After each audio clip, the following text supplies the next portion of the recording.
You know that thing you do where someone tells you a story and you're already 3 moves ahead, waiting for them to land on the part you saw coming? You're not being smug. You're not even trying. You just clocked the shape of it before they finished setting it up. I'm Frank, and that quiet little, "Yeah, I see where this is going," is the thing other generations keep trying to name and keep getting wrong. They call it cynicism. They call it being jaded. They call it dark humor, or trust issues, or a chip on the shoulder. What's actually happening is pattern recognition, and you came by it honestly, because you were the live test group for a thing nobody admits was a test. Let me show you the trace. Start with the money, because the money is the cleanest evidence. According to the Retirement Income Institute's 2025 paper, only about 14% of Gen X workers have a traditional pension. For boomers, that number sits around 56%. Same country, same companies in a lot of cases, same desks. You walked into the workforce, sat down at the same job your manager had, and the thing your manager was promised quietly disappeared before your nameplate went up. Nobody made an announcement. There was no farewell party for the pension. It got rebranded as a 401k, and the risk that used to sit on the company's books got moved, very politely, onto yours. You felt that shift, even if you couldn't name it. That's where the pattern starts. Somebody hands you a thing, calls it the same name as the old thing, and the old thing is gone. Other generations didn't see the swap. You did, because you were standing right where the swap happened. Now here's where it gets interesting. You'd think a generation that watched the pension vanish would be the loud, angry, anti-institution generation, the one screaming about how the system is rigged. Ipsos ran the survey data on this and found something almost funny. Gen X is not, in the numbers, meaningfully more skeptical of institutions than other generations. You're not out here ranting. You're not posting manifestos. On paper, you trust roughly the same things everyone else does. So what's going on? You're more specific. You don't distrust everything. You distrust the exact thing that's about to get rebranded, because you've already seen the previous version of it get rebranded. That's a completely different muscle. Loud skeptics yell at the sky. You squint at one particular sentence in one particular email and go, "Yeah, this is the part where they move the risk." Other people hear a pitch. You hear which clause is doing the lying. That's a logged history showing up as a reflex. Look at what you watched in real time. Cable was going to be different from network. Then the internet was going to be different from cable. Then social media was going to be different from the internet. Then AI was going to be different from social media. Each one came with the same speech: democratizing, connecting, empowering. Each one ended up monetizing your attention harder than the last. You didn't have to be a genius to spot it the 4th time. You just had to have been awake for the first 3. Same thing with work. Job loyalty was the deal. Then job loyalty was naive. Then at will was modern. Then the gig economy was freedom. Then freedom was actually you paying for your own health insurance and calling it independence. Each rebrand sold to a younger audience as if it were brand new. You sat there going, "I've seen this movie." Because you had. You'd seen the trailer in 1994, and the sequel in 2004, and the reboot in 2014. Here's a fact that lives right next to all this. Solston's 2025 data says Gen X is about 20% of the U.S. adult population, but holds around 31% of leadership roles. You're overrepresented at the top of the room. The generation that supposedly checked out is, quietly, running a disproportionate amount of the meeting. There's a reason for that. When you've watched the rebrand cycle 4 times, you're the person in the room who can smell the 5th one coming.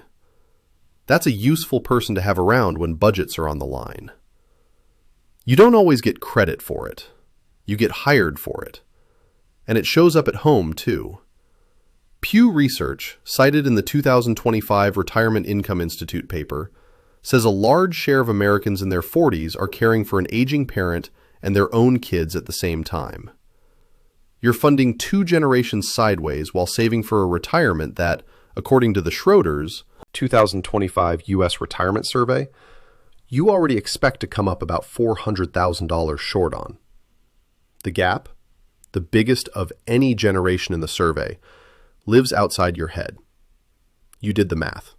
The math is bad. You're not catastrophizing.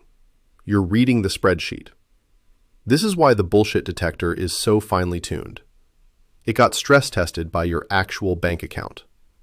Northwestern Mutual's 2026 study found you're the least confident generation about retirement preparedness. Meanwhile, Fidelity's Q4 2025 numbers show the average Gen X 401k balance sitting around $222,100, and the Gen Xers who've stayed in the same plan for 15 years are sitting on closer to $700,000, well above the cross-generation average. So, the people who quietly stuck with it are doing fine. The headline still says, least confident. Both things are true. You're saving more consistently than the panic suggests, and you still don't trust the floor. Because the last time you trusted the floor was a pension, and the floor moved. Same Fidelity report.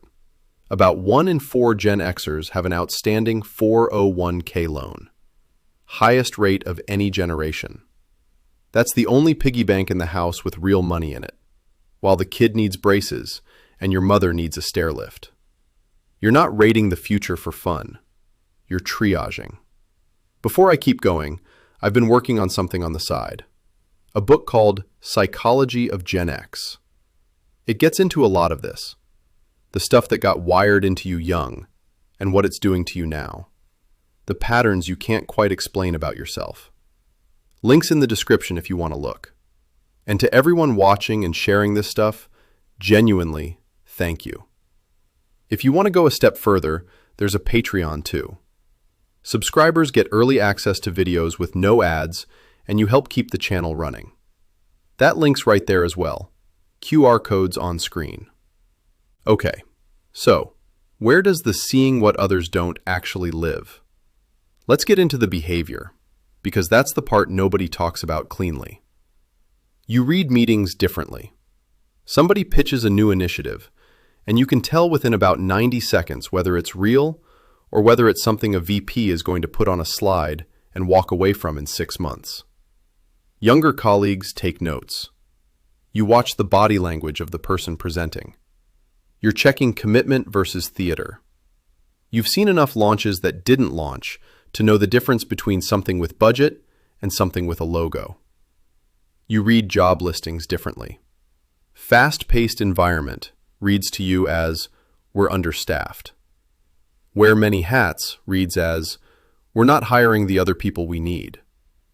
Like a family reads as, we will ask you to do unpaid emotional labor and call it loyalty. You're translating. The words mean the thing they mean. Other people see the words. You see the translation underneath. You read relationships differently too. When somebody is suddenly very nice to you out of nowhere, you don't melt. You wait. You think, what's the ask? And 9 times out of 10, within 2 weeks, the ask arrives. You've just been the person somebody was buttering up enough times to know what the butter feels like going on. You read government announcements differently. You read corporate apologies differently. You read product launches differently. Each one has a tell, and you can usually find it in the first paragraph. It's why you tend to be quieter than people expect. You're processing. You've seen this script before. You're checking which lines they've changed. Here's the part that I think is the cleanest piece of the puzzle. Northwestern Mutual found that Gen X started saving for retirement around age 32 on average, later than the generations behind you. Now stop and think about why. The product you were supposed to save into didn't fully exist in its current form when you were 22. The Retirement Income Institute paper points out that auto-enrollment in 401ks, the thing that quietly does the work for you while you're young and broke, didn't really kick in as a default until well after you'd aged out of the window where it would have helped most. Younger generations got auto-enrolled into the new system. You got handed a brochure. That's the timing story of your whole life, by the way. You showed up exactly one beat too early for the upgrade. The pension was for the people who arrived before you. The auto-enrollment was for the people who arrived after you. You got the bridge years. You got the awkward middle version of every product. The dial-up before the broadband. The pager before the cell phone. The fax before the email. The flip phone before the smartphone. You were the field test for whatever shipped next. You know what that does to a person 8 times in a row? It makes them stop trusting the first version of anything. The Retirement Income Institute paper notes you've lived through about 8 recessions. 8. Not 8 news cycles about recessions. 8 actual contractions where somebody you knew got laid off or your portfolio took a real hit, or the house on the corner went up for short sale. 8 is enough times to learn that the recovery speech always sounds the same, and the recovery itself never quite reaches the same people. So when a younger coworker shows you the next great app, the next great platform, the next great way to organize your financial life, you're running it against the file. The file is thick.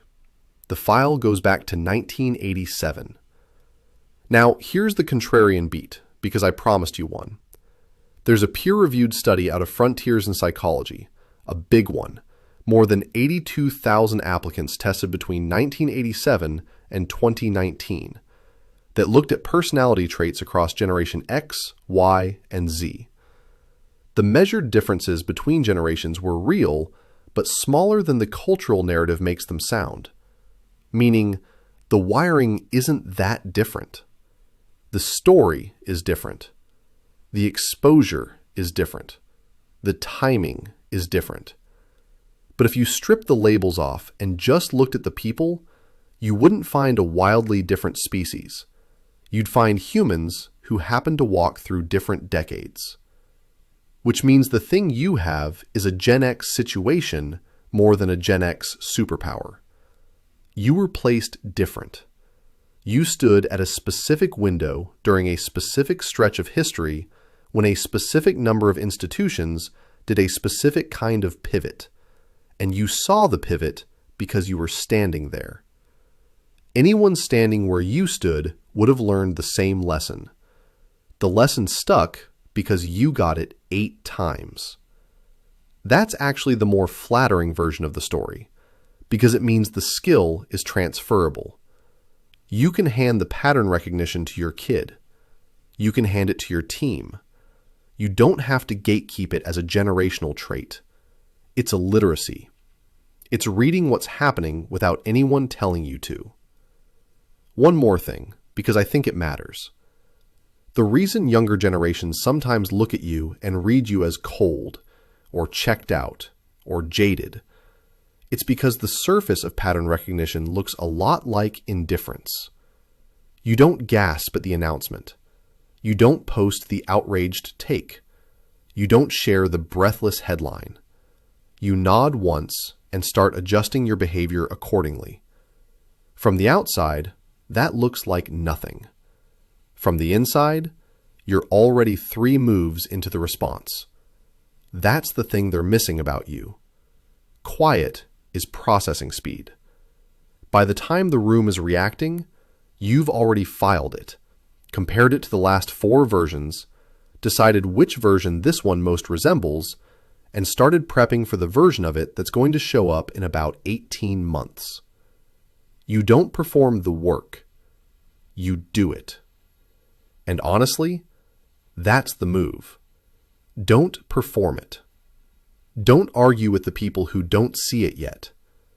Don't try to convince the 28-year-old that the new platform is the old platform with a new haircut. They'll get there on their own timeline, the same way you did. And one day, they'll be on a podcast saying something you said out loud in 2009. That's fine. Let them have the discovery.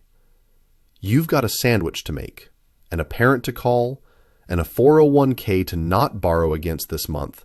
And frankly, the satisfaction of being right quietly beats the satisfaction of being right loudly. You already know this.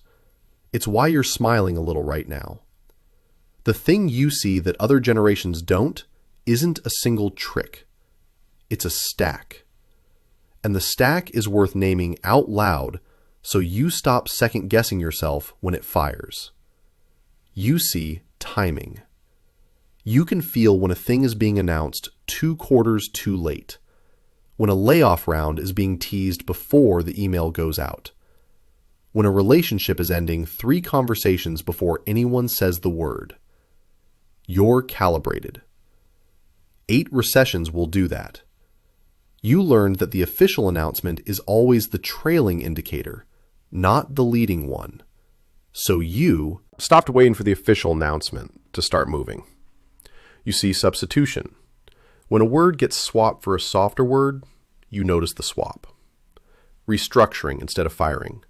Synergies instead of cuts. Right-sizing instead of layoffs. Streamlining instead of, we're done paying you. Each rebrand sounds friendlier and means the same thing. You watch the dictionary get edited in real time, so when the next edit comes through, you read past the new word straight to the old meaning. Other people hear the soft word and relax. You hear the soft word and start updating your resume. You see the gap between what's measured and what's true.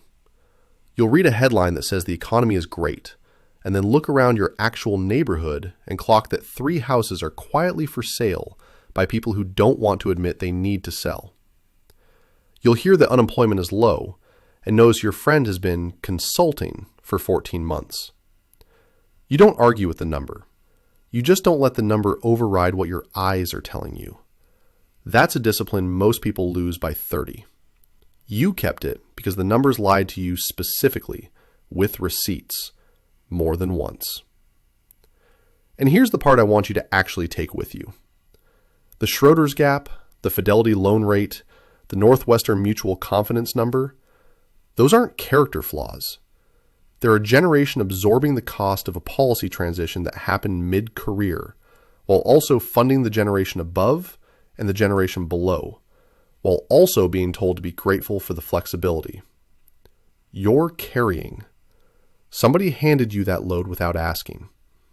There's a difference between carrying and falling behind, and you're doing the former. The seeing what others don't part is the receipt for the carrying. You paid for that vision. You earned it the expensive way. Nobody's going to thank you for it, and you don't need them to, because the people who can actually use it are already in your house, in your team, in your group chat, getting the benefit of your read without ever knowing they're getting it. Quick thing before I go. Psychology of Gen X came out of doing this channel and realizing all these topics connect into one bigger story about how you got built. So to everyone who was able to get it, or anyone thinking of getting it, thank you for supporting the channel. Genuinely. If you're looking to get it for yourself, scan the QR code on screen right now.